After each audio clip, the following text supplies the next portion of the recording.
Hi Chingu! For today's video, I will share to you the easy way to peel lots of garlic for your kitchen cooking. Let's start by peeling the garlic heads. Gently remove the outer layers to expose the cloves. Next, detach the garlic cloves from the bulb, separating each one carefully. Now, for an easier peel, soak the garlic cloves in water for at least an hour, or even better, leave them overnight.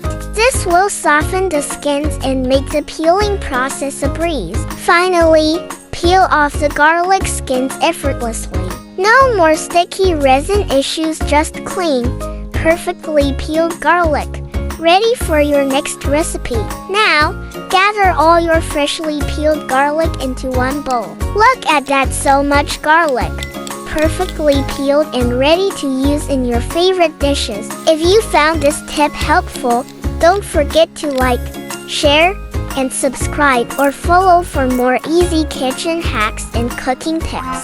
Bye bye. Thank you for watching.